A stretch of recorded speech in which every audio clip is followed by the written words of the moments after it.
Welcome to the Jeff Knows Inc. Entrepreneurial Show with your host, Jeff Lopes. We're live on the Jeff Knows Inc. podcast. I'm your host, Jeff Lopes. Super excited to have on today Dale Brown, Detroit Dust. What is up, brother? Hey, how you doing? Thanks for having me. This is going to be a fun conversation. Absolutely. You have it's blown up all over social media. You're getting quite a following.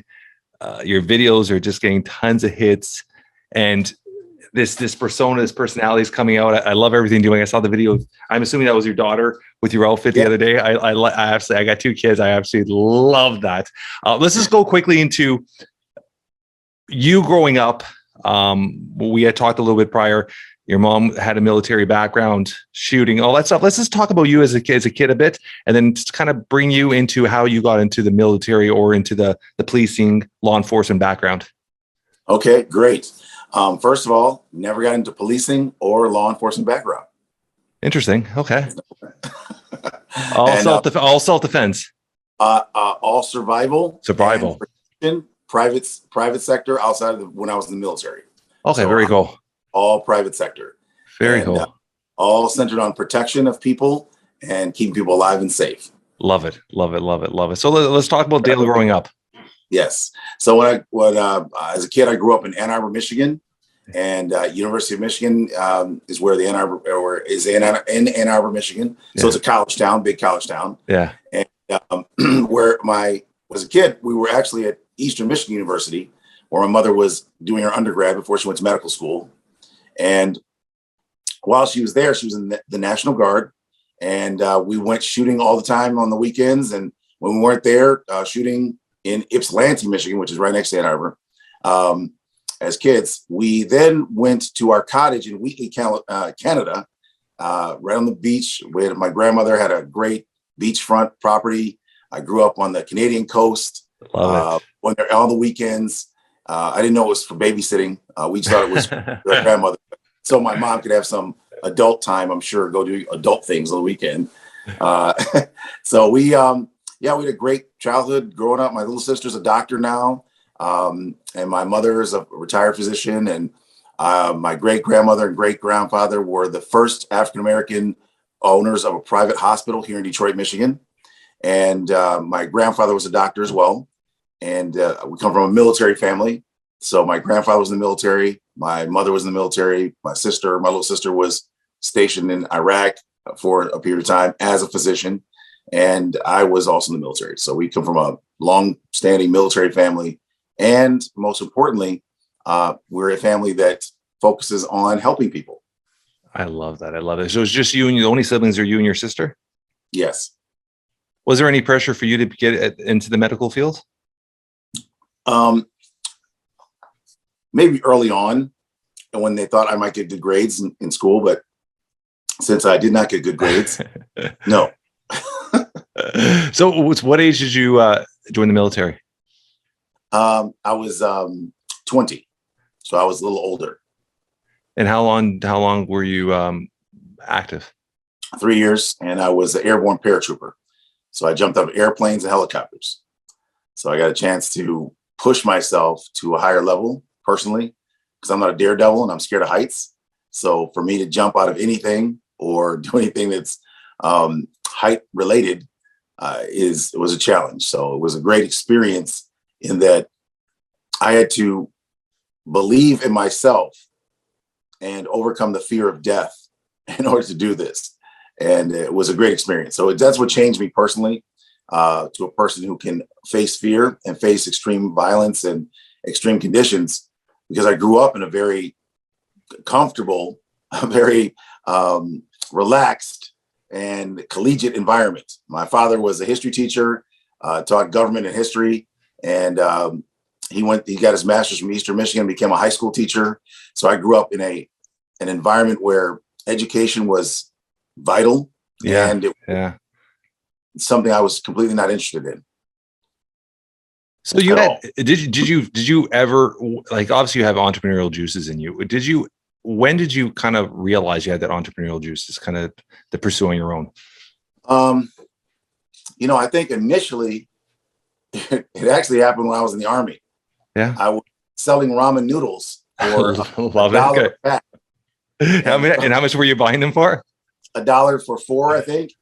And I was paying. I would sell the sauce separately from the actual ramen noodles for an additional $1. I'd cut out the sauce from there, and I would sell it separately for another $1. That's what you call hustling to the max. I love it. I love it. Love it. So, as somebody that's myself that is absolutely hates heights, how did you get that breakthrough? Like when you're signing up, when they said, okay, this is the opportunity, paratroop, what decided you? I'm sure there's other routes you could have went. What pushed you towards that? Well, that's it's just crazy that I think if you're obviously like myself, I wouldn't even question even trying that, right? Yeah. So I it's so funny because I was in JROTC. I went to high school in West Germany, where my mother was stationed in a military base in Ansbach, West Germany. And that's where I graduated from high school, barely. And as I barely graduated, in my family, you don't get money unless you go to college. So as my opportunities became less and less, the military became more and more an option. Yeah. I was able to find the military as a last option before poverty. And what's funny is what made me choose it was really interesting. I never thought I would do it. First of all, I used to make fun of the whole concept. Yeah. I was in high school in West Germany, and this Lieutenant Colonel Poteet, which was in charge of he was in charge of junior ROTC, and he hated me. This guy hated me. He just was livid.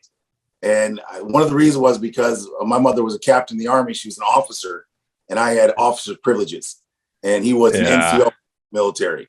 And he didn't think that I deserved to live this kind of life as an officer's child in high school with a car. I was the only kid in my school with a car. So imagine being the only kid in your school that has a car. Yeah. So yeah, he hated the concept that I was a president of the senior class. He just really did not like me. And he showed me a picture one day, and it was him. He looked like a skinhead, very big skinhead. Yeah. He showed me this picture. He was in his 20s. And I looked at him now. He's an old man when I saw him in Germany. And he just showed his picture. He goes, "What's this? You know what this is, Brown?" I looked at it. I said, a skinhead with no neck. That the skinhead with no neck? He was like, "No, Brown, that's me. An airborne paratrooper. Some of you will never be." I was like, so let me get this straight. You think I'm going to jump out of a perfectly good working aircraft? Why would anyone do that? It's the stupidest thing ever. That's why I'll never be that, because I'm not that stupid. He was like, "Brown, get out right now." So that was into my JROTC career immediately.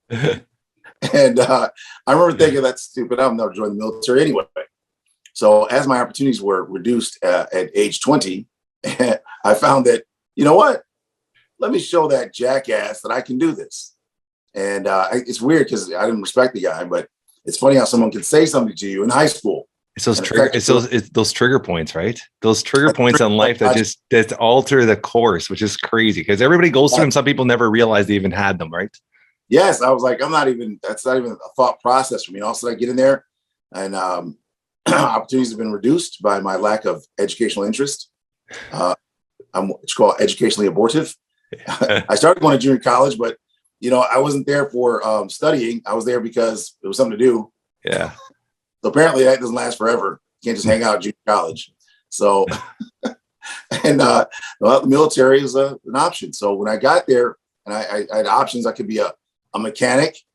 You're talking about the options you can choose. Right? It said light wheel mechanic, or you can be some kind of communication specialist. So me being a non-prudent thinker that I am, I was like, why would someone want to know how to fix cars? Why would someone want to know how to set up communication lines, like power line, like actual, like working for the phone company? Yeah, who would want to do that, right? All viable careers, right? Airborne is not, and I chose airborne rigger, which is a unit where you pack chutes, you actually pack parachutes for all kinds of equipment. So, and personnel. So one of the things you do is it's called LAPES, low altitude parachute extraction systems.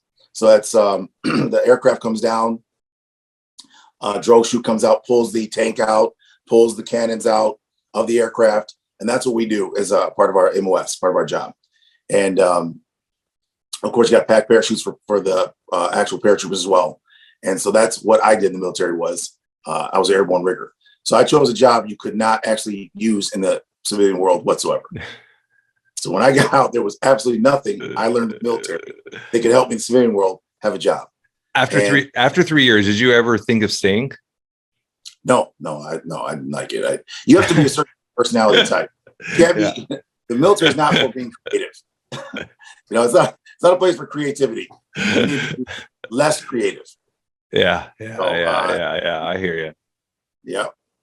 So when you got out, where was your next adventure? Yeah, I was a private investigator, and PI. Yep. And so the whole time, what I did was I was training in martial arts no matter where I went. So constantly training in martial arts. I've been training. I started training in martial arts when I was about 10 years old. Yeah, I was going to ask you that. What form of martial arts did you start training at? Taekwondo was my first, and it was Chung Du Kwan they taught there, and Mu Du Kwan. Okay. And that was in Ann Arbor.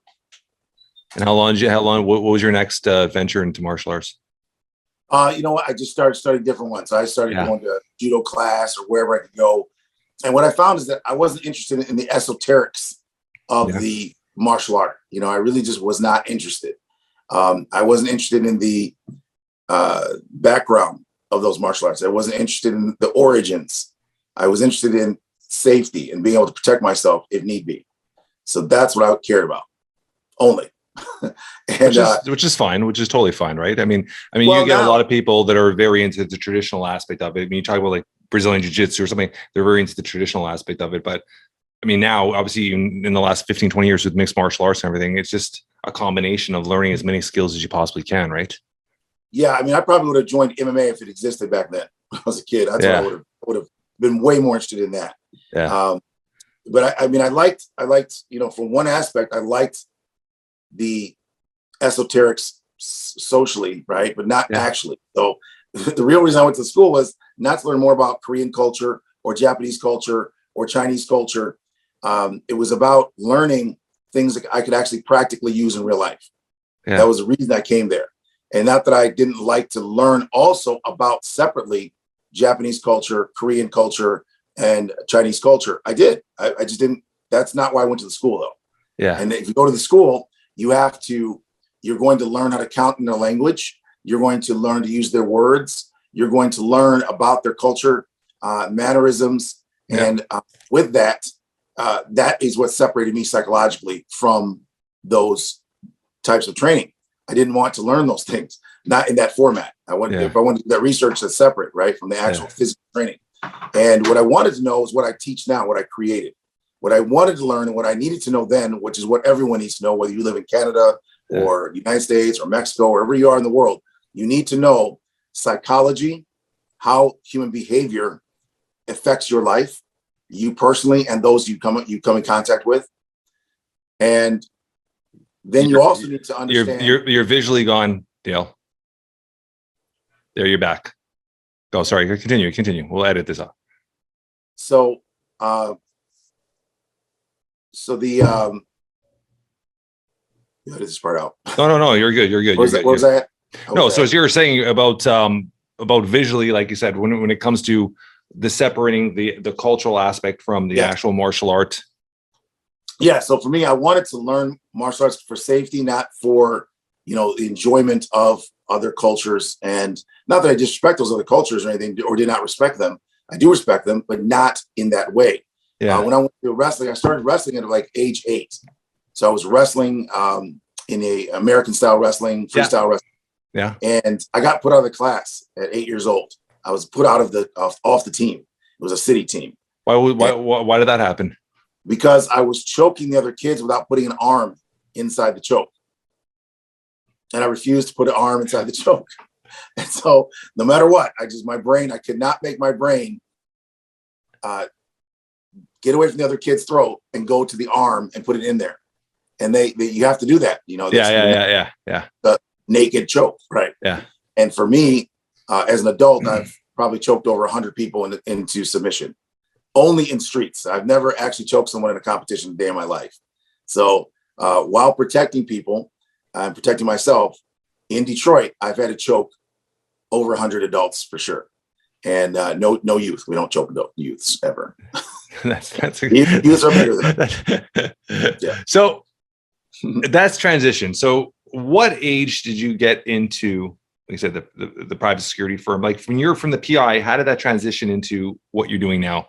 Because that's a big difference from PI, sitting in a car with the camera. And I'm assuming you probably had spousal cheating. Like you had the PI. I understand the PI world because I had quite a few friends in that world for a while. Yeah. My background is I actually took law enforcement at Humber College here. I'm missing 3 credits to graduate. My dad always wanted me to be a police officer. And my 2 closest friends, Julian Elliott is a sergeant up in York region here. And my other close friend is a sergeant up in Peel region. So I grew up with a lot of officers around me, right? So even though I've been an entrepreneur for 26 years, so I understand the field quite a bit. So what got you from PI? And I actually did loss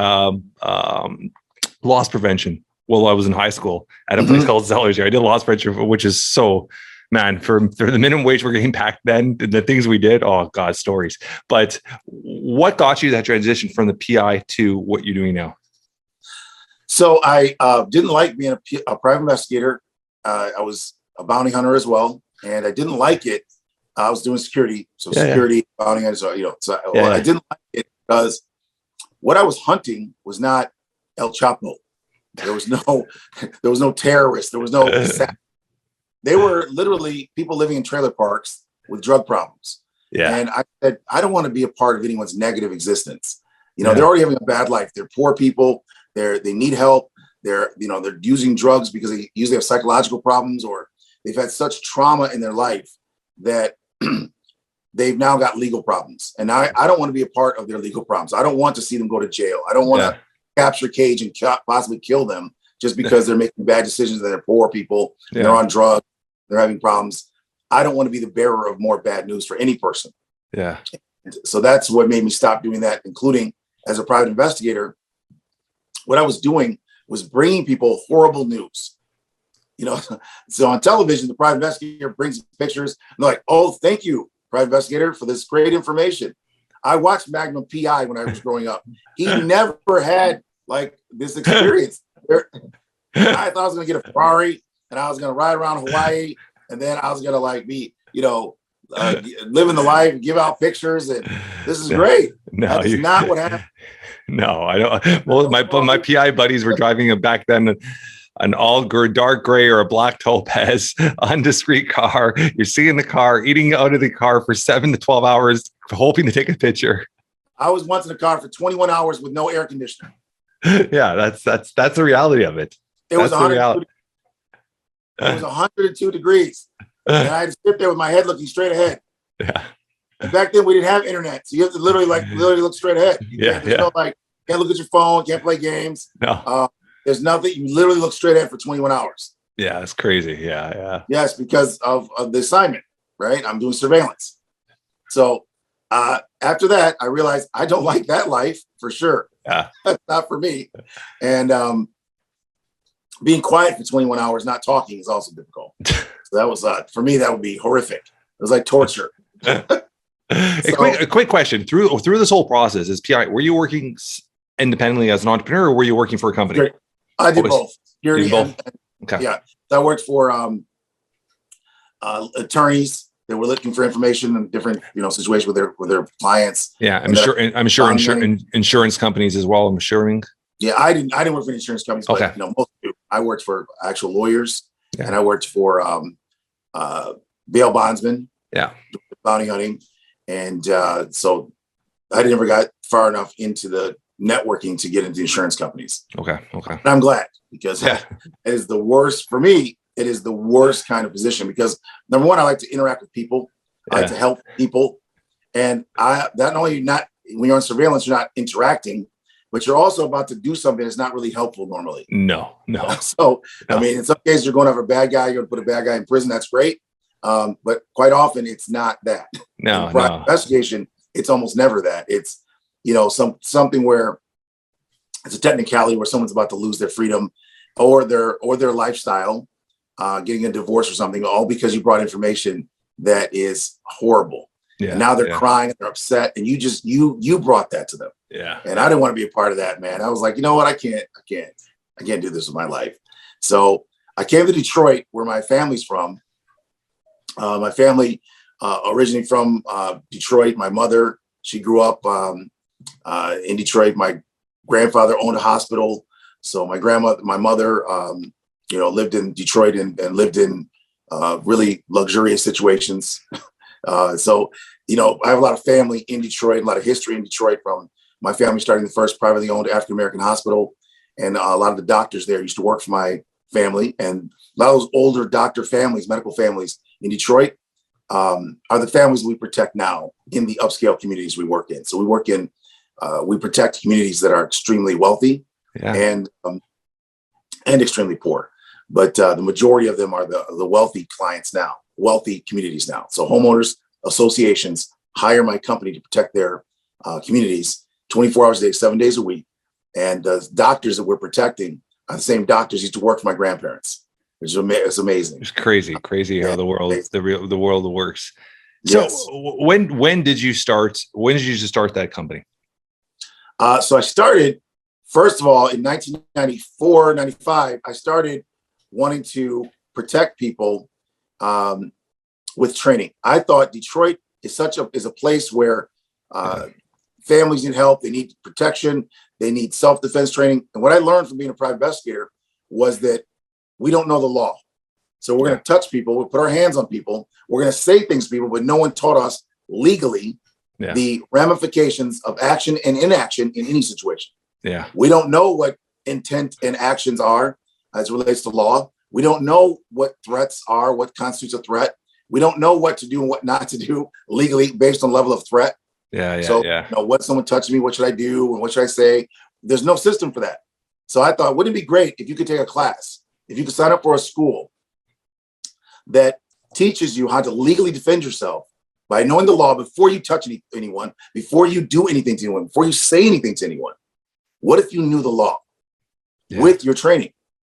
And then you could avoid horrible things from happening to people. And I saw people that made mistakes. They said, oh, he did this or she did that or he did that.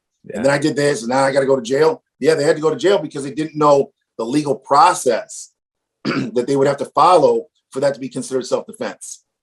So what if you knew that already as a regular person, which of course we should all know.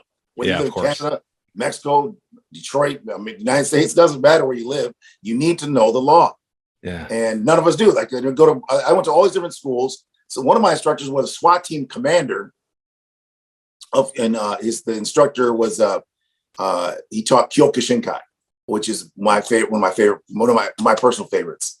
And that's probably because I really like the instructor. Yeah. He really lived the way. He was a really positive guy, very professional, but he was a SWAT team leader. And we never discussed the law. In the years I knew him, we never discussed the law. So, you're going through strikes, elbows, kicks, and you're sparring and all this with no law training. Yeah. So I thought, wow, wouldn't it be great if there was a school that taught law with your tactics so you could legally defend yourself and your family, your business, right, your community. And then I thought I had to go to different schools. I had to go to your instructor for takedowns, for judo.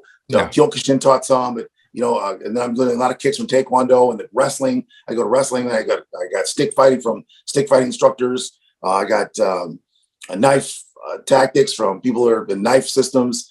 And I got guns. I got pistol trainers, shotgun, rifle training, all these different trainings, both, privately and in the military. And what I did was I said, well, why are we learning all these things in separate places when we have to use them ourselves all at the same time? Yeah. Right.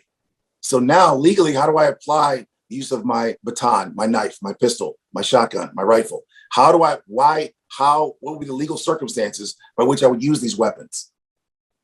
But I have them, so shouldn't I know how to legally use them? Yeah. And they're different ranges of weapons, right? So when would I transition to these different weapons from this other weapon? And why is there no school to teach them? Because every school I went to was like, oh, this is the best. If you have a stick, it's all you need. Oh, if you have a knife, of course. Yeah. Oh, if you have a pistol, it's all you need. Oh, if you have a shotgun, a rifle. Yeah. We're the best. This is the best.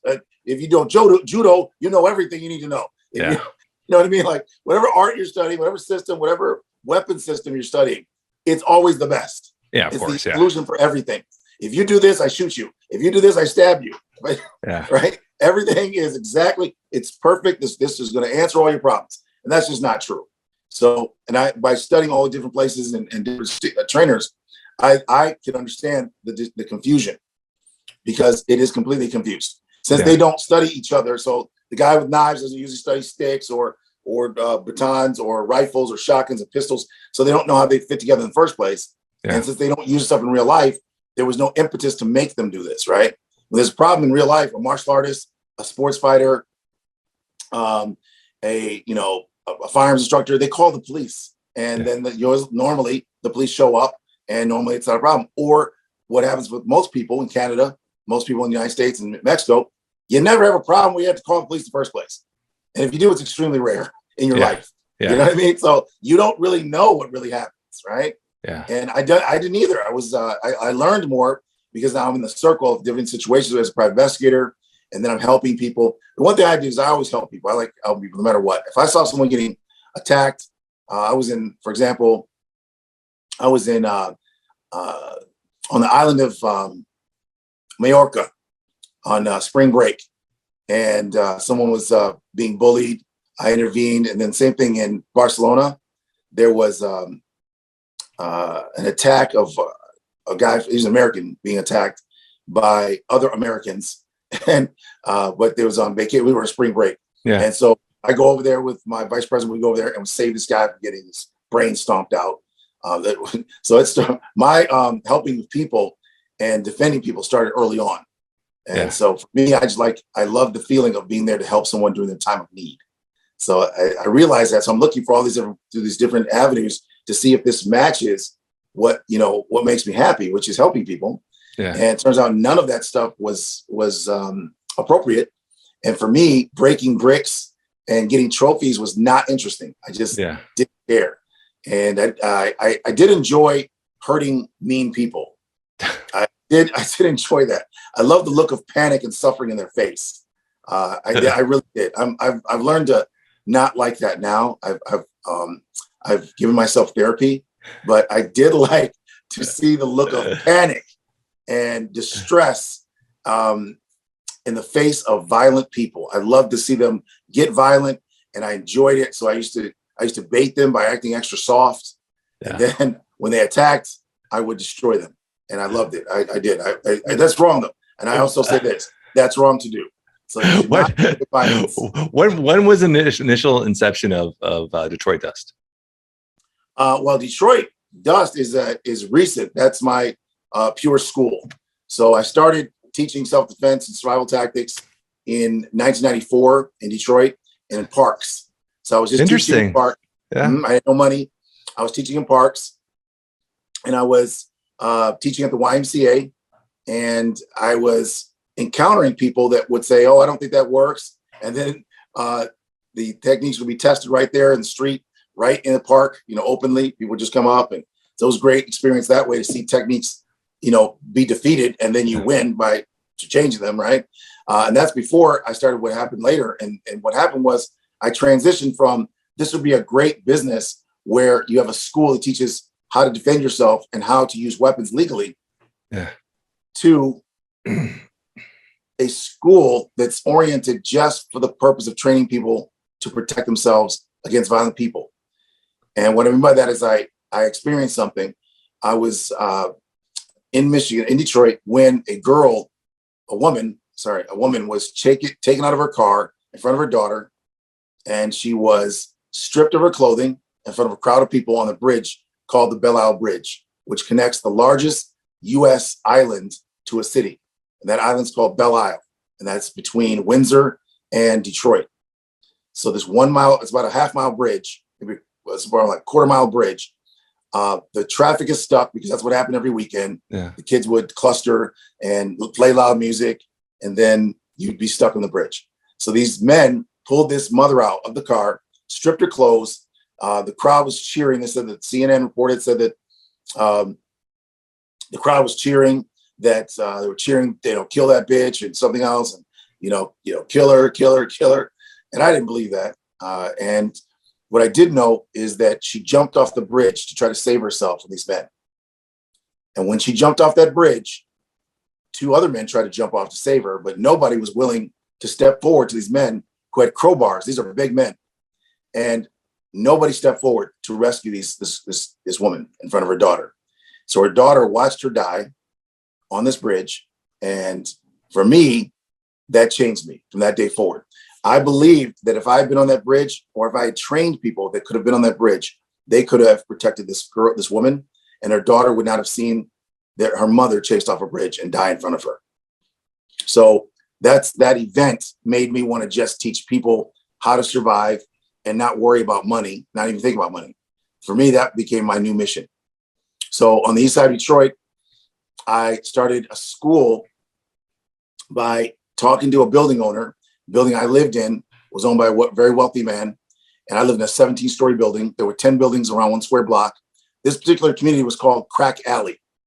And I lived on the big street, which is called East Jefferson, 6-lane road, 6-lane city road, right?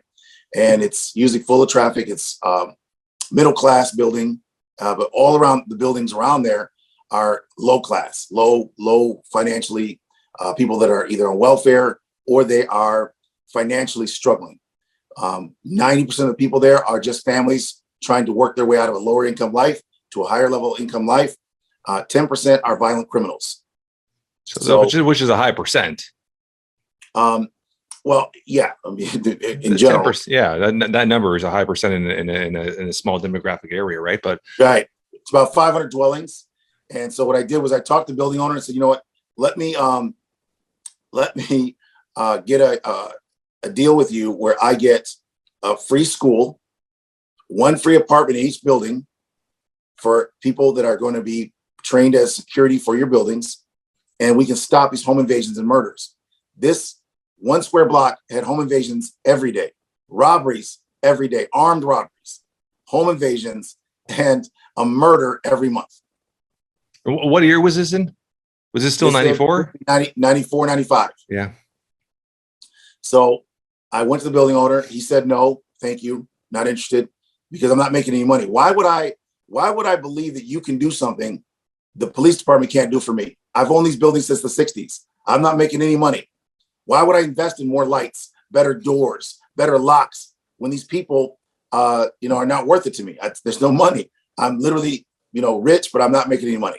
Yeah. So I said, well, they're paying you. It's hundreds of families. You're talking about, 500 dwellings, and these people are suffering. Yeah. And he says he's financially suffering. So I said, you know what? Let me find another way. He basically told me no, it's not going to help the family that's there, because he doesn't believe that anything I do could help. I said, well, you know what? Let me do this. I went to the manager and I said, I didn't actually ask her. I was just saying, like, what is the problem with this guy? Why would he not want to make the family safer? I don't understand. She goes, well, he's losing money. In fact, last time someone got murdered, $70,000 a month was gone. I was like, wow, $70,000 a month? He's like, yeah. She said, yeah. So I went back to him and I said, listen, I understand you lost $70,000 last month. He said, yeah, they've moved out. People just moved out and took off, and that girl got murdered. I said, listen, give me a free school, free apartment for me to live in. Let me get a free apartment in each building. There's 10 buildings. Yeah. I will find and recruit and train people from the neighborhood that will protect the buildings so you can have safe buildings, and give me $2,000 a month so I don't starve to death. And he said, well, you know what? I'll give you 6 months. I'll try it. He said, what is it you can do though? What do you think you can do that the Detroit Police Department can't do? And I said, you know what? Wait, no, that's a good point. What can I do? I was like, well, you know what I can do? Legally, I can have the right to enforce rules, laws on the people that are in these buildings that are raping, robbing, and killing the families. I can legally control and constrict traffic, and I can die trying if need be. So, and for me personally, as a warrior, it's a good death. it's a good death to die giving your life away, knowing that you're stopping violent people from killing others. So for me, I thought this was my destiny. I was like, well, I'm from College Town. Yeah. I'm now on the east side of Detroit. The chance of me surviving this is about negative 100%. I'm literally there's no way someone from Ann Arbor, Michigan is going to come to Detroit and not get killed messing with gang members. It's just not going to happen. So let me ask you a question this time. Sorry to interrupt your train of thought there. What does your mom say at this point? Like, you came from this doctor, hospital, medical background, and now she's seeing your son in essentially in the hood trying to save the world. Like, what's her mindset with that? You should go to college and stop this foolishness before you get killed. And that was the theme.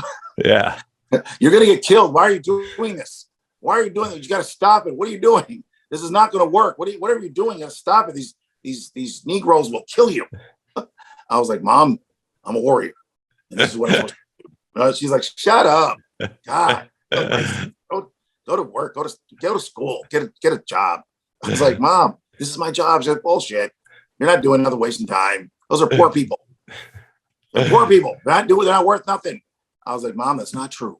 So, so Mom did not believe at all in the mission of keeping people alive on the east side of Detroit. In fact, my great-grandfather was murdered and in the hospital, in the building, one of the buildings he owned. So the entrepreneurial spirit was obviously from my great-grandfather. Yeah. My great-grandfather owned a church, a bank, a hotel, a movie theater, and a bowling alley. So you came from a lineage of entrepreneurs, huh? Yes, I didn't know that at the time. But found out later that my great-grandfather was definitely an entrepreneur. And then the first thing he owned was a hospital. And the reason why my family, like all the families of that are African-American, came to places like Michigan from the South, because we're all from the South, every one of us, 100% from the South. And so down there, my great-grandmother and great-grandfather were told by the KKK that they have to leave Alabama or die tomorrow, because they're not going to be able to operate a hospital. They're not going to have a married couple owning a hospital in Alabama that's African-American, period. So you have till tomorrow. You can either leave or die tomorrow, right here where you are. So they got their stuff and got out of there, came to Michigan and started the first privately owned African-American hospital. My great-grandmother became the first African-American female physician licensed in the state of Michigan. And she looked like a German woman, which is how it happened, by the way. My grandfather was kidnapped and ransomed when he was 12 years old. And when my great-grandfather paid the ransom and got him back, not long after that, he had an employee that he had sewn his hand on. The employee was a wounded, injured person, came to the hospital. Back then, you didn't have insurance. You would pay for things like with chickens, or if you had some money, or barter. Yeah, barter, pay for your medical bills. Yeah. And so he said, well, I have a building. You can manage the building in exchange for, your hand being sewn back on. So my great-grandfather sewed his hand back on, and it worked. And then the guy apparently at some point decided he wasn't going to continue working. He just wants to live in my great-grandfather's apartment building. So my great-grandfather said, well, no, you have to leave. And if you don't, I'm taking your door off the hinges. And so he went to go take the door off the hinges, and right in front of my grandfather, who just got ransomed, who just recently, survived being ransomed by some criminals. He watched as the man came down with a knife and stabbed him through his back into his lungs and killed my great-grandfather right in front of him. So the violence is part of American society in general. But when you're doing well economically, you are targeted by people that want to take from you the things you have, and of course your life. Yeah, and that's common. And so my family's, I did live through all those things. What I thought was interesting is, the one thing that I bring to the table, with my training and my system, is that we can stop these kinds of deaths. Not just in my family, but in other families. And that was my idea when I first started, that I could actually stop people from being home invaded and murdered. At least I thought I could, right? Yeah. And then I thought I would probably be dead, though. I mean, because there's gangs. Well, what's one person with a rifle and a dog going to do with a bunch of guys that are killers around here? So I thought I was going to die. I was pretty sure there's no way I was not going to die. I just wanted to make sure that before I was killed, that I would have the opportunity to die killing those that are killing the families. So imagine if I believe this, that if I would have killed one person that was killing me or killing others, that person, that violent criminal would not be able to go kill other families. So I have just removed rape, robbery, murder from a bunch of families from this one perpetrator. So that's what I was really excited about, that opportunity as a warrior, that I was going to be able to give my life to stop threats, actual impending threats that are going to be killing families. So I was always eager, like, okay, this is my guy. He's going to try to kill me and I'm going to die probably. But guess what? I'm going to at least take one of these guys out. And what I found out was that I was wrong. Clearly, I'm here talking to you. That was a daily conversation in 1995, because I was pretty sure from watching all those movies that you're going to be killed if you go to Detroit. Also, the news media reporting biasly all these stories from the city made me believe that if you go to the city, you just get killed. I mean, you die in the city. You don't die anywhere else. But if you live in the city, you just get killed. So here I am going into the worst neighborhood. The police called it crack alley. The people called it crack alley. And I'm going to go there and protect people from violent people. And I thought that's insane. I mean, I thought, it's not it's not a good business concept, that's for sure. That's why I get offended when people say, oh, you started your business with the East Side with poor people. That doesn't even make sense. How are you going to make a business in a horrible place where there's no money? So it wasn't business. It was making a difference. It was about doing for others what you'd want to do for you. What if my mother wasn't a doctor?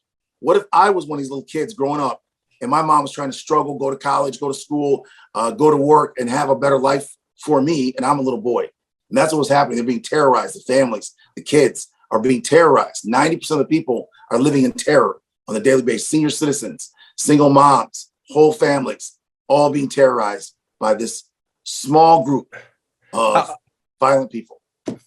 How long were you in those complexes, those 10 buildings, and what was the change? 5 years. First of all, I got 6 months. He said, you got 6 months. Yeah. I was like, 6 months. Great. I'll probably be dead before that. No problem. So this is a good deal, but I probably won't see the end of it. Right.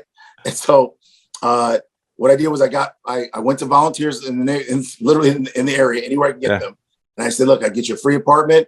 And these apartments like $750 a month back then. They're actually Yeah, exactly. Yeah. I was like, but they're not being taken care of. The maintenance is not correct. They're painting over light switches. I mean, the actual building is nice, but they're not being taken care of properly. They're not maintained. Yeah. There's no money, right, to do that with. And that's also a circle, right? So if you don't get people in, you don't take care of them, they move out. People get murdered, have a job, they're leaving. They're not going to stay in this building with dead people, right? People getting murdered.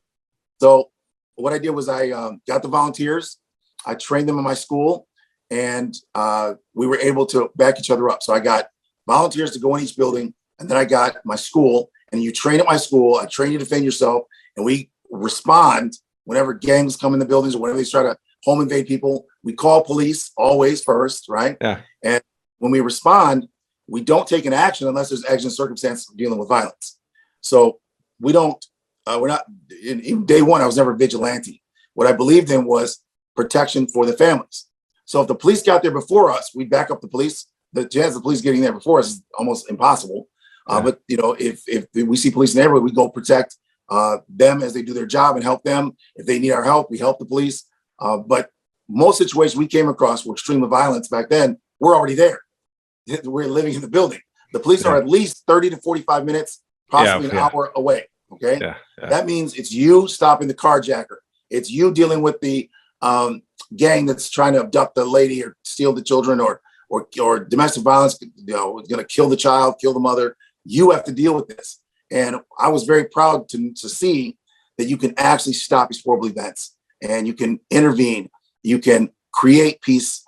And I also developed an entire psychological understanding of how to manage human threat conditions psychologically, because now that I'm in them, it changed me, right? So I thought of things very physical, but human behaviors, the performance, all human behavior and human performance is based on psychology. Yeah, mental belief systems. So if you can understand how people think, you can create positive or negative outcomes, you can create what you're looking for. And no matter what you're looking at, if you want humans to perform something, you have to understand them psychologically. So my psychological system, which is now the foundation of everything, came from actually having to manage human threat conditions in real time. Remember, I'm responsible and accountable for outcome. Yeah. And your outcome and your income are always related when you're in a performance environment. Yeah. That's what I love about the free market. I don't work for the state, for the government. I don't work against them, obviously, but they work with us whenever they can. But I work privately for private people that will only pay me money if they are happy with outcome. Yeah, and that means outcome has to be positive. It means I can't go around violating people's rights. My team members can't do inappropriate things to people. Lawsuits destroy the purpose of a business. Yeah, so you can't have lawsuits. You can't do things that create a negative outcome. So imagine a system that is used, that learned how to do that, and now it's being taught to others. So that's what I've been doing the whole time. But now the whole focus is on how do we take what we learned, stopping the murder, stopping the home invasions, and then deliver that as a deliverable in a package where regular people can benefit from this. And that's what D.U.S.T is about. And so I stopped all the home invasions and murders. I caught some home invaders the first month. That stopped the other ones from believing they can home invade. And I stopped the prostitution and other things that were interfering with the quality of life of people. And so prostitution was not the problem. It was the way that they were doing it in the United States. Here, what they were doing is they had traffic. So imagine you're a family living in a building, and outside from 1 o'clock in the morning till 6 in the morning, there's a line of taxi cabs sitting in front of your building, like it's an airport. You can't sleep with all these cars, car doors shutting, people screaming and arguing or something, and just making quality of life hard for the families. So I didn't care about, the prostitution aspect. That's none of my business. I didn't care about drugs or drug dealing. And I never got caught up in any of that. Everything we focused on was quality of life. So if you're a drug dealer, I don't know if you're a drug dealer. We don't know if you're not having traffic that interferes with the quality of life of the people. Yeah. So you can deal drugs on it. It's your business to you and the police. But what you can't do is have traffic coming out of these doors, arguing and fighting and home invasions. None of that's going to happen. And so as a result, we were able to create a peaceful place where people could live, know that they're not going to get robbed, know they're not going to be home invaded. And as a result, the property value increased. And this is what I learned overall that makes this viable for everywhere, Canada, everywhere. Yeah.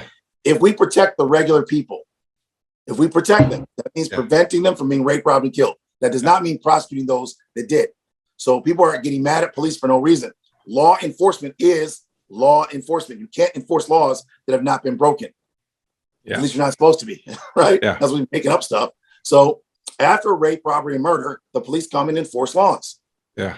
Well, what you want, if you want property value to ascend, if you want quality of life to ascend, if you want people to be happy, you have to make sure they're not raped, robbed, and killed. Very sounds simple. Sounds simple. Right. Think about it. How do you feel if someone caught the people that raped, robbed, and killed your family 100% of the time? I mean, 100%. They caught them every time. Yeah. Well, in the private sector, you're fired after you're a suspect. So after they clear you of being a suspect, you're still getting fired. No one's going to pay you if the people that you're supposed to be protecting are still getting raped, robbed, and killed. Yeah, of course. Yeah. So they don't care if you get killed. They say they're not paying you if you're dead, and they're not paying you if, in fact, the families are still suffering. So we got rid of all, rescued some people. We were in a lot of force-on-force conflicts and shootouts. Got shot at quite a bit. My vehicles got shot up. At the end of the day, what we were able to do, though, is make a great place for people to live. So the violent criminals focused on us, and we focused on protecting families. The violent criminals simply moved away from the area. Created a proof of concept, right? Correct. And that the concept to me was that you could die for a good cause. Yeah. But it changed to predators are cowards. They don't have a belief system. All predators are cowards. Yeah. It doesn't take much to defeat them. All they have to know is you're serious. Your level of commitment is higher than their level of predatory investment. That's interesting. I love the way you said that. So I did not know that, though. I thought, criminals like these, I don't know. I thought they were hardcore, like these super violent people, super predators. They go, they find you, they go and attack you. And like I watched Charles Bronson. Death Wish 1 through 13. I thought it was real. Apparently, I must have thought that was real. I grew up watching that with my dad. Yes, no one's going to paint their face to be in a gang. That's not going to happen. Yeah. So they were wrong there. And and in real life, they're just cowards. Okay, they don't want pain and suffering. And I was there for pain and suffering and death. Remember, I already made my decision. Yeah. So we're talking about two different languages. I'm coming there for one thing. I'm going to die and kill for these families. And these violent criminals are manipulators. They are not here to die and kill. They're here to kill if it's an opportunity. And they're not willing to die under any conditions. They're not interested in that at all. The purpose of crime and violence is to gain something, to gain a feeling of superiority, to gain a feeling of significance when you felt none before, to feel power and control, to feel as though the pain that you've had in your life, you now have shared it with others, to feel significant when other people when society made you feel insignificant. This gun to someone's head when they're crying for their life makes the criminal feel very empowered. And so what I did was let them know that when you do that anywhere around here, around these families, there's going to be a significant response, and it's going to be immediate. And there's someone here that is willing to die for these poor people, these families, the senior citizens. Someone will come. They'll come now, and they will die if necessary to stop you. And once they knew that, you would think the violent criminals would be like, all right, like in Charles Bronson movies. Yeah. All right, we're going to get together. We're going to take this guy on. Nope. They're gone. They were like, hey, this guy's crazy. Let's get out of here. Right. And that's true, man. I was totally dedicated to the families. I didn't care when they shot my vehicle up. I didn't care about any of that. And as a result of my lack of self-preservation concern, the violent criminals realized the best thing for them to do is to stay away from me. And they did. They just got away from that. So I can say is that I also use a lot of psychology to make that happen. So instead of physicality, I learned to use psychology. And we did one of the things we did that was amazing is I have a video where I have a baton, I have a video camera sticking out of like a plain van, and we pull up these guys in the corner, 8 drug dealers. 2 of them step forward to resist the demand that they get off the block. I basically made a demand they need to leave the area. And this is very close to where the mayor lives. It's on East Jefferson, across from Jeffersonian, which is a upscale place, upscale area. But where they were terrorizing the people going to the laundromat across the street. It's kind of rough from this really upscale area. Yeah. And the families are suffering just because these guys are on this corner. And I guess they've been doing it since the 60s. And now this is 1995. And I'm telling them they have to leave. So 2 guys come off the corner. One guy looks like The Rock with an afro. So imagine The Rock with an afro, right? And he is, 6'5", 6'6". He is 6'6", and looks like The Rock. Comes off the sidewalk after I said on a PA system, like a handheld PA. I said, no drug dealing allowed. Get off, leave the area. No trespassing, no drug dealing. I'm yelling through PA system, and there's families around, people around, and 6 of the drug dealers like backed up. 2 of them got off the sidewalk, came towards me and the other guy who had with me, and the other guy had braids. The other African-American guy that was with this big Afro guy. And what you see in the videos, I come forward with this stick that's covered in foam. I smash it across his shin. It breaks. And he lifts me up like off the ground. It's so big that he lifts me up. My legs fly up. I take the baton across his skull, bring him down, choke him, take him across the street, take him away in the van. And you can hear him screaming and kicking the van, him and the other guy. So both these guys are gone off the block. The other 6 guys run away. To this very day, if you go back to that corner, there are no thugs on that corner. None. And the next day I had a meeting because the store owner was surprised that someone was attacking these gang members or these drug dealers. And they were, the store owner, was, I don't know. I think he was working with those drug dealers. That's what I think was happening. And so he called the owners of the buildings. This is on the public street. Yeah. Called the building. He called the building owners to tell them what happened. The building owners flew in from Florida, and one came in from Troy, Michigan, like a wealthy suburb. They came in, I showed them the video, and then they said, "My God, you can't do that. That's completely illegal. The liability is, we have to fire you right now." I was like, "Wait, you think I filmed myself doing something illegal?" He said, "We saw you. You abducted these guys. You took them away. That's not legal." I said, "First of all, I wouldn't do anything illegal. That's number one. Number two, I wouldn't film it. And number three, I wouldn't show it to you." They were like, "I don't understand." I said, "Those two guys work for me. The one with the afro is an employee. The next day he had his hair cut. So he looked like The Rock with an afro. The next day he came in, him and the other guy, and it's actually this guy that's 6'6" was a lineman for Wayne State University. And the next day he cut his hair off and came in and showed up in uniform. The other guy worked for the U.S. Postal Office, and he had braids. He cut his braids off and came in uniform, into my uniform the next day. And back then we were just protecting communities. These guys were both volunteering to be a part just to protect the community. And when they in exchange for your volunteering, I will train you, right? So you train gun disarmed, knife disarmed. And this is 1995. Yeah. And so these guys came in with the afro and that long hair. I said, "Well, you guys have to cut your hair." And they said, "Okay, well, all right. I've been growing this hair a long time." I said, "Man, you'll love it. We tactics, and we got some jobs coming up too. So it's lots of there will be economic opportunities as well. We don't have any right now, but you're more than welcome to join and help protect the community." They said, "Yeah, you know what? We'll do it. We need to help the community, right?" So I said, "One thing I want you to do before we do that, could you guys go out today and do the skit with us?" They're like, "What?" I said, "All right, just go out there, pull up. We're gonna give you some money, and you count the money like you put our hand in the car and act like you're selling drugs." It was a good show. It was convincing because we would pull up in cars, different cars all day, like 4 hours a day, and they'd reach inside and pull out money, like getting paid. And those guys are so big, the other drug dealers wouldn't step to them. The other guy was so big that they were scared. Right, so the drug dealer's like, normally we would fight over our territory, but that dude's a monster. It looks like The Rock, so I'm just trying to stay away from that guy. And so it just shows that you didn't have to be violent. The stick I hit him with was a foam stick. I said that. The foam stick was like a really light piece of wood, and this guy he didn't feel anything. I smacked him and then choked him. It's not even choked. He's just but it worked good. From that day forward, no one ever went to that corner. They believe we actually abducted some drug dealers. We didn't even fist fight them. I love it. I love it. It shows you the psychology was way more important than physicality.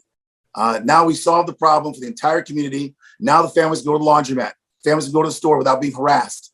As a result of all of that, the building owners went into the black for the first time. They started making a profit.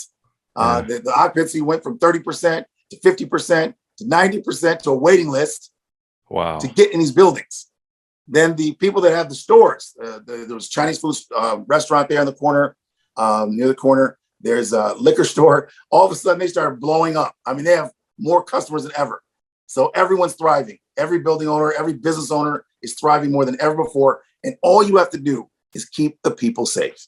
And of course, that means you have to have skills. Yeah. Without the tactics, without the skill set, without the knowledge of law, without the knowledge of psychology, understanding laws, and having the physical skills, you cannot be a positive. You're going to do something that's not just terrible for your life, but for the lives of others, even though you have good intent. Without the training for that, without the knowledge, you'll destroy yourself. And so, this is what separates our school from any other, is that we're showing the tactics we used to defend ourselves and others for many, many years. So from there, we ended up in a grocery store where they had a problem with senior citizens being attacked. From there, we got nightclubs. Nightclubs was extraordinary violence, 20, 30 men attacking per night for periods of time, gangs attacking us in different parts of the city. And we always dominated because we trained every day for close quarters violence. So that's what you're seeing now is D.U.S.T is a result of all those years of training, but actually using the training in real life. The feedback from knife disarms, gun disarms, force-on-force conflicts with gangs that are larger groups than us. So we almost never had a force-on-force conflict with anyone that had, like, if there's 5 of us there, or if there's 10 of us there, or 20, 30 of us there, the number of the others that would be attacking us would always be double us or more. So there would be, if there's 20 of us, there's 40, 50 of them, 60 of them. They would be attacking us, and then we would have to dominate. Otherwise, we can't eat and we can't come back. Yeah. Literally, you will be fired. Quick question. How is Detroit right now? And why I'm asking, there's been so much documentaries and stuff like that coming from across the border Canada. We see like I've seen a documentary where firefighters, there's so many fires happening in buildings. I don't know if this is still ongoing, that they would just they don't even reply to most of the calls anymore because the amount of fires happening and stuff like that. And there's still sections of Detroit that are really, really down and still haven't had that opportunity to uplift economically. No. So those are part of the axioms, like American axioms. They just, we have a problem with truth in this country. Interesting. The War of 1812, where the United States tried to annex Canada, a place called Canada. 9 out of 10 Americans don't even know what that is. We weren't taught that truth. We don't even know that that's what we did. We don't know that the United States tried to annex Canada. Okay, that's part of our history, right? But it's not part of our history. We don't like the truth. So one of those problems we have in Detroit is the idea that there's dystopia. There's no dystopia. There's design for dystopia. Interesting. That design is always going to be there as long as there is a problem culturally with people that are successful there. So, for example, you said you heard about fires. Yeah. How many marinas did you hear about in Detroit? You don't. You didn't hear about any, right? No. There are 5 marinas, major marinas, and 6. There's 6 major marinas. One's part of a country club, a boat club, yacht club to be specific, Detroit Yacht Club. And with the exception of Detroit Yacht Club, all of the boating communities, all the marinas, which have hundreds of luxury boats, almost no fishing boats, right? These are luxury boats, are all owned by African Americans. And they're 3rd generation captains. Yeah. These are people with $100,000, $500,000, $1 million, $5 million boats. Yeah. How come you don't hear about that? Yeah. All entire marinas filled with African Americans with luxury boats in Detroit. 3rd generation, 2nd generation. Some probably are 4th generation boat captains, right? From their family, great grandfather. So a lot of this is media driven. Oh, it's media and business driven.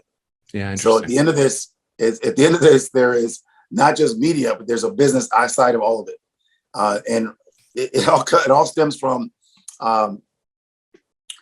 narratives. So in our society here in the United States, we want to keep narratives. Yeah, and the narratives are closely guarded. So we still celebrate Christopher Columbus coming to the United States, which never came here. Kids still in America, still in the United States. They still, and by the way, you can't be American even if you're from North America, Central America, or South America, because United States people don't believe anyone's American but people from the United States. So, and Christopher Columbus, it never came to the United States, but he's still considered the founder. Yeah. So we don't like truth here. And so part of that, when you look at the media, remember what they're selling is negativity, because that sells. Yeah. And these ideas, they also have business relevance. So you can get cheaper property if you think the area is bad. I mean, that's the other part of it. Yeah. So the reality is, for every negative story that you have, there's 100 positive stories. Yeah. Okay. The problem is you don't get to hear the 100 positives. So I learned this the hard way by being here, boots in the ground, that everything I thought was wrong. Everything I thought from the suburbs, looking at Detroit, was completely wrong. I thought these people are so terrible that they are, not working with the police. They refuse to do the right thing to stop the criminality. In fact, I probably believe the people were criminal oriented. I think I believe that most people were leaning towards criminality. I think I believe that from watching the news. I watch the news. Yeah. If you're in Ann Arbor, Michigan, the news you're getting negative is never from Ann Arbor. I mean, why do we even have a police department? Because nothing ever happens there, which is not true. Yeah, it's not true. All right, these are narratives. That's like thinking that people in Windsor don't have guns. Yeah. And yes, I thought that. So I sent 20 men from the United States to protect an event called Sports Weekend in Windsor. Yeah. Sports Weekend they these guys from Canada did not tell me. They came to they came to my place in the United States, asked if we work and volunteer. Yeah, okay. For sure we didn't get paid. Right? Yeah. Okay. So to volunteer in Canada, to help with this project. And I sent 20 men. Of those 20 men, 5 of them were from the United States. 15 of them were Canadian citizens. Canadian citizens used to come across to Detroit every day. Yeah. By the way, they were on time. Canadians were always on time. And always, they fight. Always, the Canadians would fight just because. Saying sorry. Would they say sorry a lot? Sorry. Sorry. No, the Canadians I got were like hardcore, tough, and they would fight when it's time to fight. They weren't talking. A lot of Americans like to talk a lot about fighting. The Canadians like, oh, we're fighting, eh? Hey. It's just great punch, bang, right there. The Canadians, they call themselves the Canadian Assault Team. That was not how they call them. They call themselves on our team. So I grew from a dog and a rifle to over 100 people a day deploying from my school within a year and a half. So wow. Right. That was very rapid growth. Yeah. And so we will be found in Canada, of course, volunteering. Yeah. And at places that would start opening at 12 midnight and wouldn't close till 6. Yeah. And other places were like the Sports Weekend. Apparently Sports Weekend catered to Toronto people. Okay. And all the people I sent were from Windsor. So apparently there's Jamaicans in Toronto.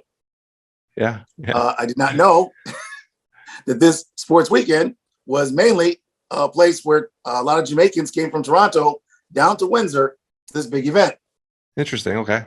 I also didn't know they had guns. Interesting. We found out that they're Jamaicans. They come to Toronto, from Toronto to Windsor, and they bring guns.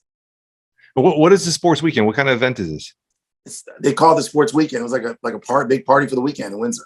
Oh, it's just a party. Okay. When you said Sports Weekend, I thought it was like a sporting event, or was it like a?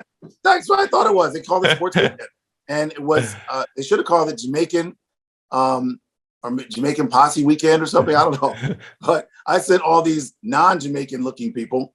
Yeah. All right. I had a bunch of Jamaican looking people. I had a Jamaican. In fact, somebody was on my staff at the time that was Jamaican. I could send him. Yeah. They would told me it was Jamaicans. So apparently things went to the left. We didn't get beat down, but the Jamaicans did. I don't have proof they were Jamaicans, but I'll say that people that may have been Jamaican then shot into the building that we were in, and there were bullet holes in the windows. Oh, so wow. Yes. So that just shows you American axioms. The Canadians don't have guns is not true. No, American Canadians don't have guns. I assure you, I know for a fact. Gun violence has gone up quite a bit here. I mean, yes, you hear, guns. Yeah, but it's you hear. I mean, it's a normality now in the morning news, like murders with guns. Like it's a regular thing now. And and as a kid growing up, you wouldn't. It's maybe I didn't pay as much attention, but you didn't hear that that's much. What it really is. You didn't know. They weren't reporting it much. A lot of times you don't want to report it because it causes problems to your businesses and property values. So when you think about it, we just didn't know a lot of things. Yeah. And when so we ended up actually protecting a person in Canada against a gang. Again, so we don't know these things because they're not, publicized in the United States. Yeah. But gangs in Canada, and one of these gangs that rides 2-wheel vehicles was indicted for murders. And it was this particular individual, and he had caches of weapons around the Windsor area and some other areas. And this particular woman knew where all of them were. And we protected her in Windsor and in other places. She had to travel in Windsor. We had to go out of Windsor. We had to go up to she had to go to a business situation or like closer to Toronto. Yeah. So we had to stay over there. We ended up meeting with RCMP over there, protecting this person, and the SWAT team, Windsor SWAT team, deployed protecting us with this woman as she went to her home, because they thought she'd be killed as a witness to this cache of weapons and the guy who was killed over 10 people. Wow. She had to testify. So we ended up protecting her over in Windsor. And that was like in 98.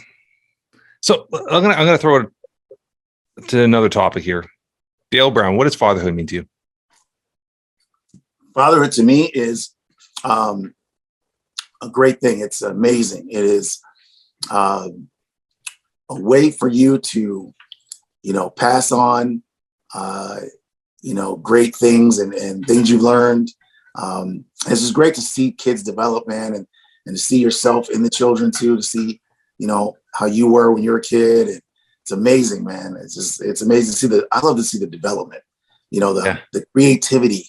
My daughter's super, super creative and amazing, man. Amazing. Like you see it on the videos, she's like 7. So you have one daughter or more than one child? I have one daughter and I have a stepson, and my wife is Bosnian and her son, and he's a great young man as well. He's a really good kid, really positive. You see him in some of the videos as well.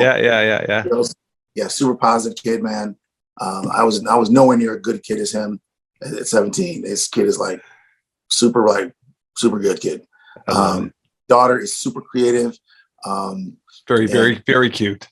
Man, that by the way, people watching these videos, we're watching my daughter in there. That's not me. I'm not coaching her. She thought of the whole thing. That was so cute. I was laughing my head off when I was watching that. Listen, she's the producer, editor.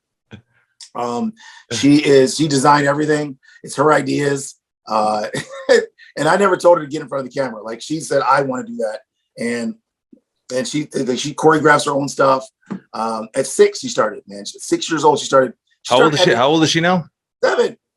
At 6, she started editing. She was correcting during Zoom calls during school. She goes to a school here, private school, and she was correcting the teacher on how to use the computer for the calls. To use the different symbols, things like that. She's 6 years old. It's amazing. I love it. Isn't it great to see kids being creative, man? Of course, 100%. My family's not supportive of creativity at all. Yeah. Go to college, go do your work, do some sports or something, and then go to school and then get a job, go to college, get a job. That's all there was. There's no creativity. That's something you do it for fun. Yeah. I'm just the opposite. Me and my wife, we are very committed to our kids being very creative, and we support all their, creative. They want to be creative and do something, which would give me a spanking when I was a kid. Yeah. I'm like, yeah, let's do that. I'm the exact way. I've been self-employed for 26 years, and I'm always trying to push any type of creativity out of them. Any type. You put as many options in front of them and see where they turn to, which is so amazing, right? Isn't that great, man? Oh, it's beautiful. I used to get spankies those days. The things that she does for fun, including jumping over the couch or building sword fighting in the living room or kicking a ball. We do play ball in the living room. We do, we do sword fight. But those are the memories that you're building with her that they're going to be locked in forever, right? Which are so special, so special. So this whole social media, everything you've built, and it's been rapid growth. No, that's recent, like the last year. Yeah. It's been incredible. When you first started, where was your angle with it? How has it kind of just morphed into his own, like, that personality? Is that always you? Are you like that person all the time? Like, where's the separation there between that? Oh, I'm just me, man. I'm not. I love it. I love it. Okay? It's me.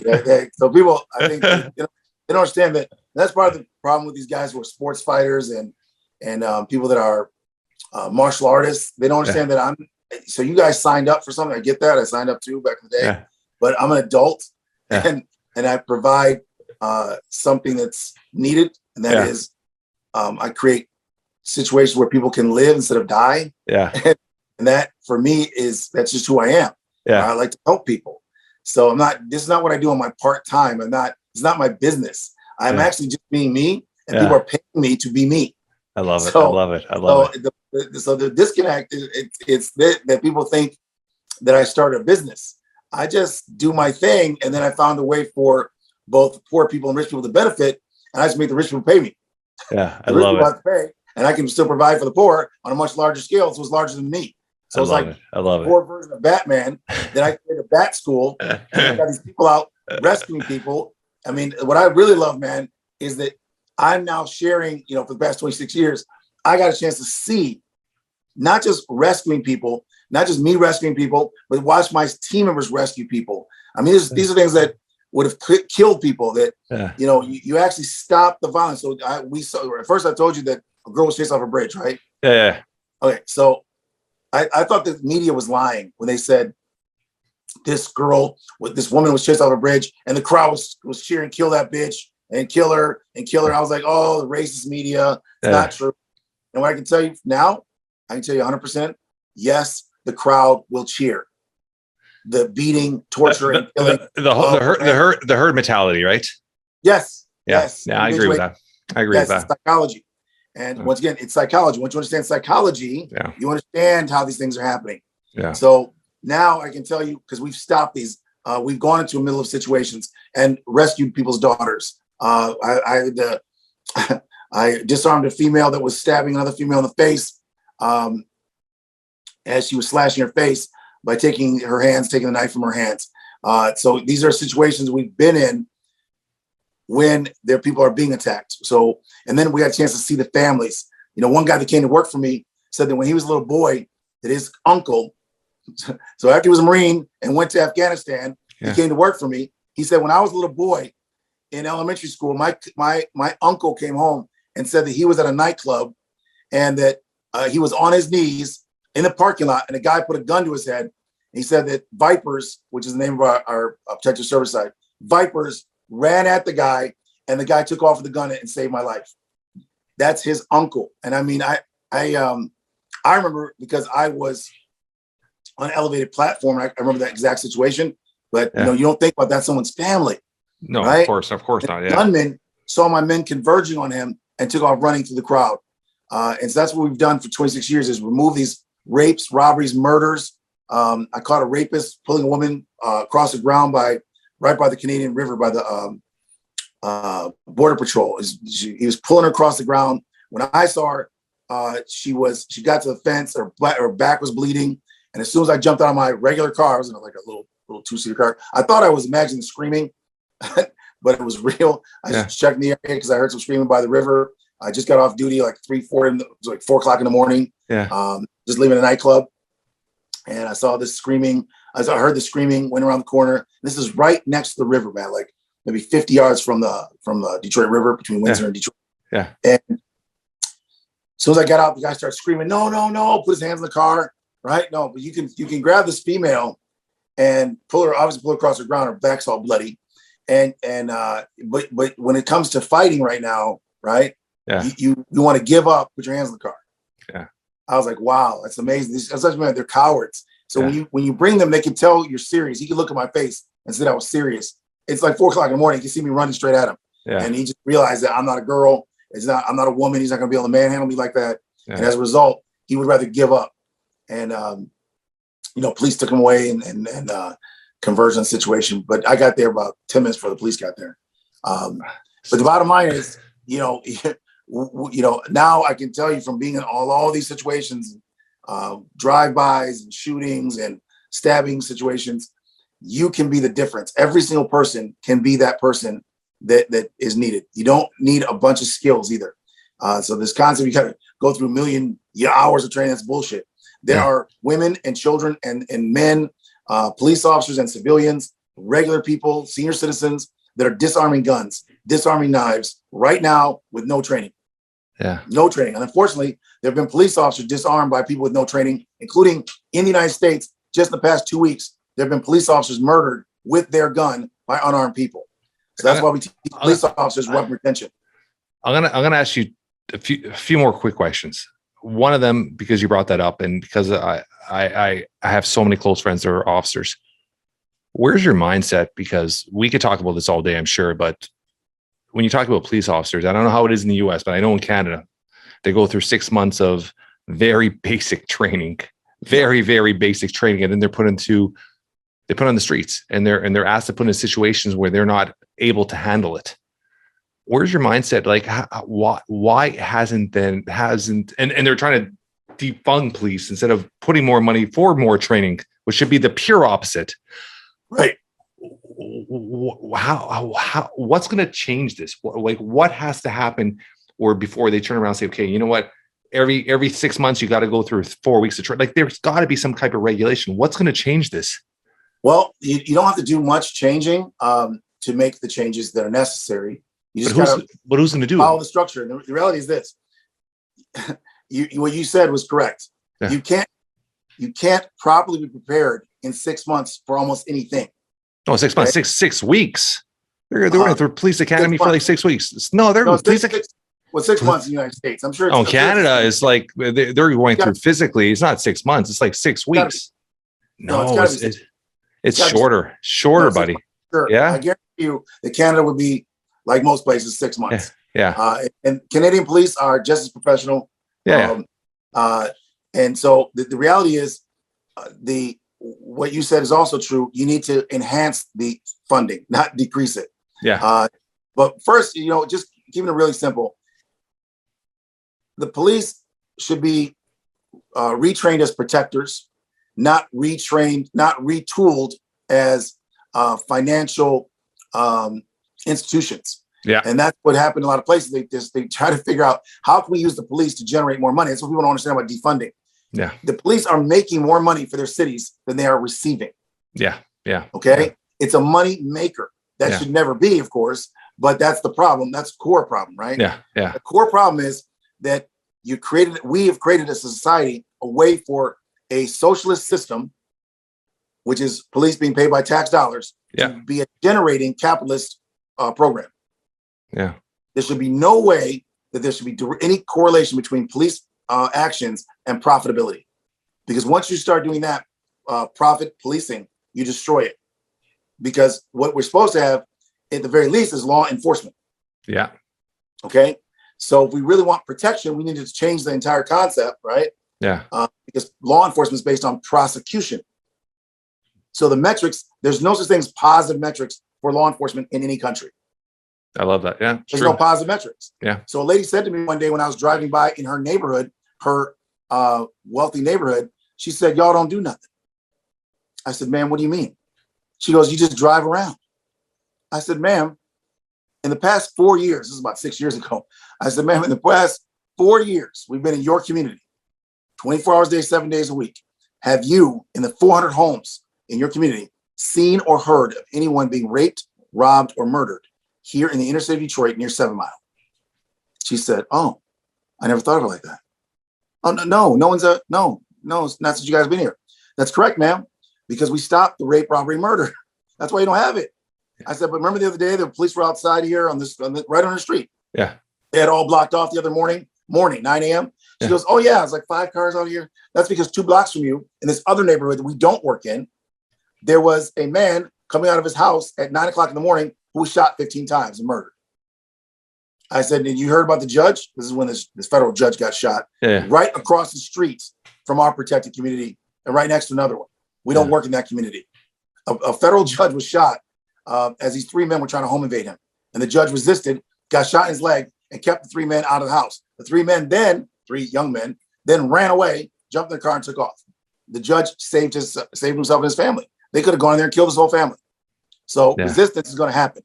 If that judge had been trained by me, that judge would have resisted in such a way that would have decreased the likelihood of him getting shot. And so the police, yes, need actual training, but before we get training, we need PPE. Yeah. Or right after we get academy training, we need PPE. Where is the bulletproof helmet that covers the officer's face? There isn't one. I mean, they make them, but they're not using them. How can you send a firefighter into a fire without a helmet that covers his face? You wouldn't. Yeah. Why would you send a police officer to gunfire without their face being covered? That makes no sense. Why would you send a firefighter to go fight fires in a family vehicle? You don't. You send them in a fire vehicle. It's actually fire retardant. It's actually made for impact. Yeah. It's a firefighting vehicle, $1 million vehicle, $500,000, $1 million vehicle. Yeah. The police officer gets a family car with a computer. Yeah. Why are you sending a person to have interaction under conflict conditions, other human beings, the apex predator on this planet. Why would you be sending them to remote places? Most cops work by themselves. Yeah. 85% of cops in the United States work outside of cities. 85% of police do not work in a city. They do not have a partner. They have a car, a family car that goes way too fast, but was designed for family conveyance, not for tactical driving, right? It was not designed for police tactical driving. And that's what they should have. We should have a police vehicle. And yes, Ford and other companies, GM, have all designed specific vehicles that are specifically for law enforcement protection.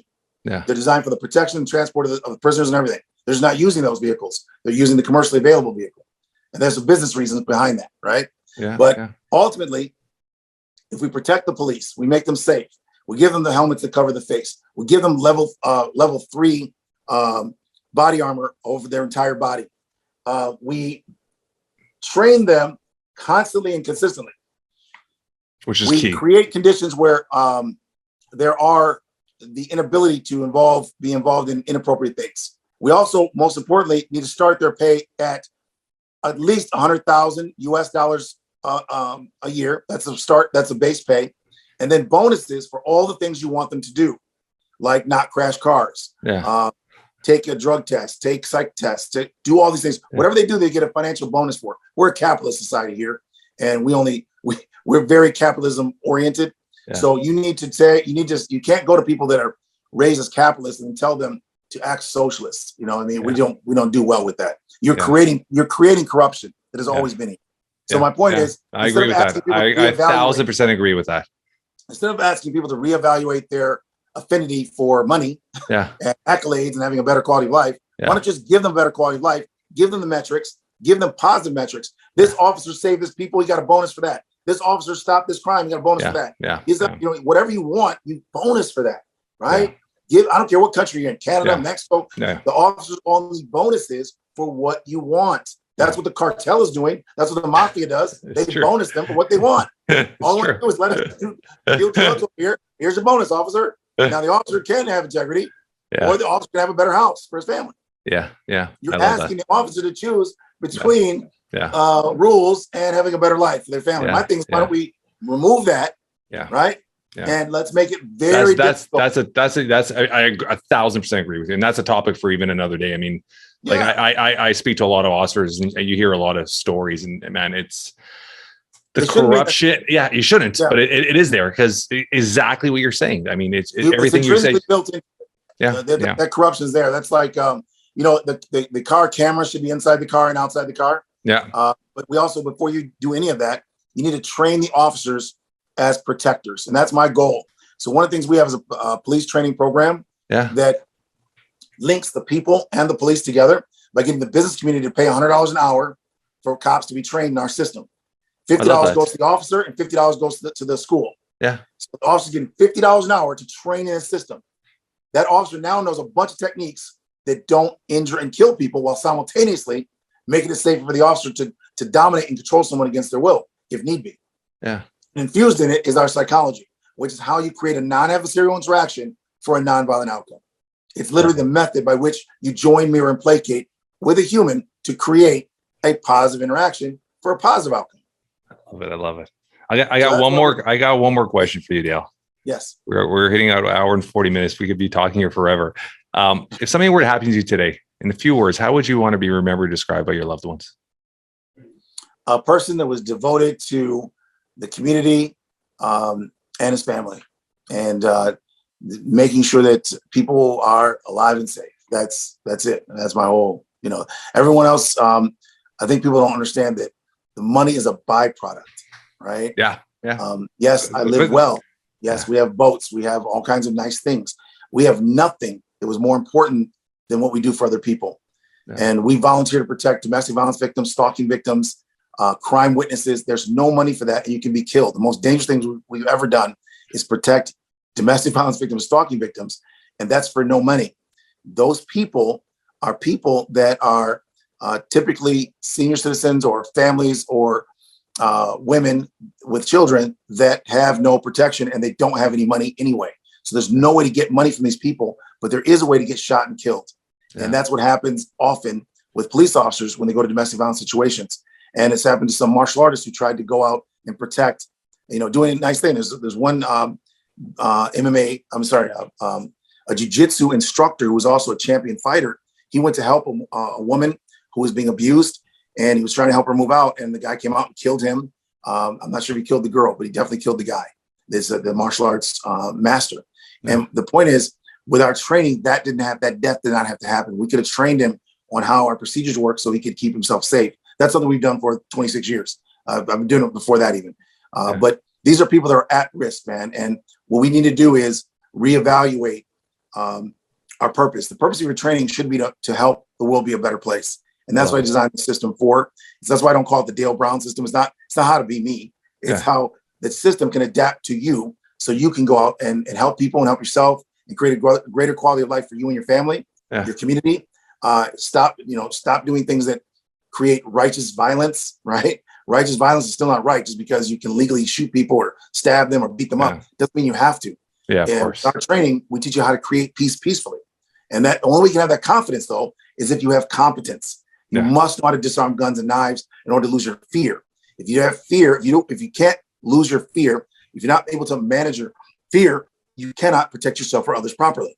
So, and also remember this, man, love is the key. Love. So if you're going to protect anything, if you're going to protect anyone, you have to love the thing you're going to protect. And anything that we love as human beings, that is what we will naturally protect. That's just natural. You don't have to be taught that. So what you need in police or civilian protection is people that actually care. So the best cops in Canada, Mexico, Detroit, United States, the best police officers are those officers that really care about people. And we need to be protecting those officers. We need to be promoting those officers. And we need to give extra bonus pay to those officers that are committed to public safety done safely. And that's what my program is for. The schools are going to be a hub for police and civilians to train in Canada, in Mexico, in Uruguay, everywhere in the world. We're going to have these schools. And the point of the school is to unify people and the police both together, training in the same location, training in how not to injure and kill, right? So teach people the law so they know how to comply with police. Right now, in the United States, it's a fad to not comply. Right. I mean, no, it's true. So response to a negative, which is to create conditions for prosecutorial conduct, no matter what. Right. And then the opposite is, well, then the people will begin to hate those people. And that's what's been happening for some years in this country. It's not new. It's been a thing. My point is this: there's nothing good without the enforcement of laws. Nothing. There's nothing good. You must have law enforcement. It must be done by the state. It cannot be done by a private sector. So libertarians, I don't know if you saw if you Googled me, but libertarians, which I like libertarians, I like their concepts. The construct is nice, but you have to understand that doesn't match human behavior. Human behavior is what I understand intimately because I'm accountable for it, both within my staff and in the communities we protect, right? We protect wealthy people and poor people. But if you don't understand human behavior, and you still have ideas, but if you don't study it, if you're not responsible, if you have experience, you're about to make a decision or an idea that is deleterious to your actual outcome. You're going to make it worse. I call it deleterious panacea. Like you're going to hire private sector police, right? They're going to hire these private cops. Okay, why would private cops be better than governmental cops? That literally makes no sense. It literally can't work because the point of policing or law enforcement, the point of law, let's be clear about the difference in terms. Protection prevents things from happening that are bad. Policing is an industry. It's a way of doing things, right? You use prosecution, right? Use law enforcement for the purpose of prosecution. Law enforcement in and of itself is just simply enforcing laws that have been broken. The distinctions are very important for those things because you understand why Secret Service isn't having the problems that other people are having, and they're protecting people around the world. How come the Secret Service hasn't shot anyone? The Secret Service has not shot any person, but they have protected the president of the United States successfully almost every time for many years now. There's been very low exceptions. All right. Their rate of success is 99.99%. Okay. So my point is, why are they not accidentally shooting people? Why are they not having the violence? And that's because the Secret Service is tasked with protection. Yeah, I love that. I love They that. are And there to prevent. a lot of people don't ever have that mindset when you're listening to it. I mean, you're pretty much explaining it to such a detail, right? Because you hear, when you look at an officer, I mean, everything you're saying is so true. They're there to stop it from originally happening, instead of just there having that mindset of where they're there to prosecute it, right? Right. So And then the police, if you can't tell the police, listen, we think you're a good cop if you got a lot of prosecutions. Yeah. But then you expect that cop not to go out and create prosecutions. Yeah. Because there's a mandate. There's a pressure on them to get a certain amount of tickets, to get a certain amount of. Yeah, I agree. Or accolades. It doesn't have to be that. It doesn't be an official system. It could be you are a great officer if you do X, Y, Z. Yeah. So example is Detroit. The officer that had the most kills was an officer named Henderson. Officer Henderson in 1925 is when he was hired. He was the first African-American police officer allowed to carry a gun. There were other African-American cops before that, but they couldn't carry guns. Yeah. And this African-American cop killed 30 African-Americans. And he was considered to be the best cop in Detroit until 2019, when the people demanded he be taken out of the police. There's a police award. Like a Hall of Fame kind of thing? Yeah, Hall of Fame, correct. He Yeah. was taken out of the Hall of Fame in 2019. Okay. But this African-American police officer from, I think he's from Mobile, Alabama. Yeah. Somewhere. No, he's from Mississippi. That's right. And he's African-American, dark-skinned guy, big guy, violent guy, was, killed 30 African-Americans and killed one Italian gangster, which is also very unusual because at that time, the African-American cops were not allowed to stop anyone or talk to anyone as a police officer that was not African-American. And he did. He actually killed an Italian gangster at the time, which is, that was also revolutionary. Yeah. He was definitely, obviously, a bad guy. Yeah. So the reality is, hopefully, now we don't have those kind of people, right? That's not a thing anymore. And so we have to create a culture for law enforcement that says, listen, we're going to reward you for all these great things you do, right? Yeah. And those great things are all the things you want your law enforcement community to focus on. And you bonus them, and now they're wealthier, happier people. And when people are wealthier and happier, they tend to do things like make other people happy. Yeah. So we teach civilians how to get along with police officers, not just the law, right? I don't teach, I teach tactical law, but I don't teach the law you see in the book. I teach law based on human behavior. So once you understand human compulsive behavior and psychology, you can make better decisions. When I teach police officers, I started teaching cops back in for the day one. So I started teaching in 1995. Yeah. And so I had a chance to see, and I've employed over 100 police officers, and I have police officers that work for me right now. Yeah. And I have my law enforcement program is actually being run by a police officer that is a federal police officer currently. He was a Detroit cop, and he was in the police academy for almost 10 years. That's where we met, Detroit Police Academy. And he was the only police officer that was a pro fighter. And he also won King of the Cage in California while he was a police officer. Awesome. So great guy, family guy, great community guy, great police officer. And he's our lead instructor for police. And so he's a jiu-jitsu purple belt and just a serious jiu-jitsu guy. He goes to jiu-jitsu training right now. He still loves training jiu-jitsu as he's an instructor at our school. Always improving. Yes, and always enjoying it. What we do in Detroit Urban Survival Training is not sport.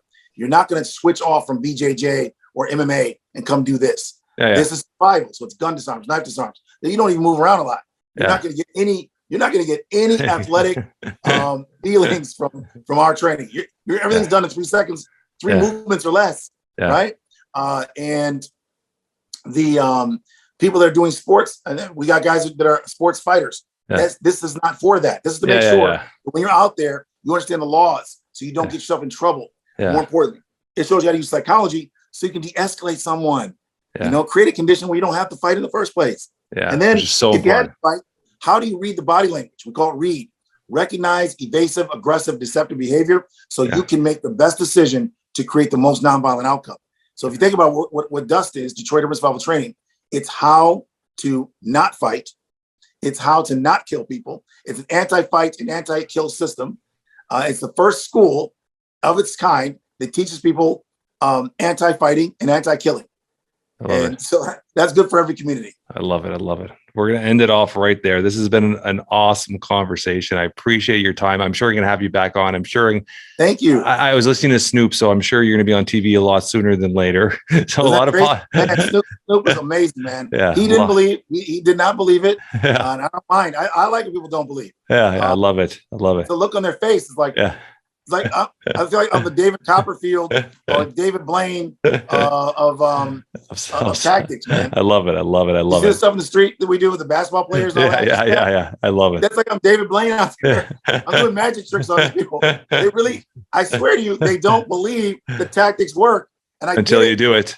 Man, but the look on their face, like I thought it was fake. Ow, ow. I love it. I love it. People are stopping me everywhere, man. I know. I mean, I love it. Gas stations in Florida, random place in California, beyond the desert. They're stopping me, take selfies, show me some tactics. I've never seen people like pain so much in my life. I love it, buddy. I'll be with Detroit Pistons tonight. Detroit Pistons keep bringing me out to their games. I love it. The kids, the fans, man. I mean, every demographic, old people, young people, from every culture, every ethnic group are coming up. They're so happy. They want to take pictures. You've put in the work. You've put in the time. You put in the time. It's you know what, you always hear that overnight success. There's no such thing as an overnight success.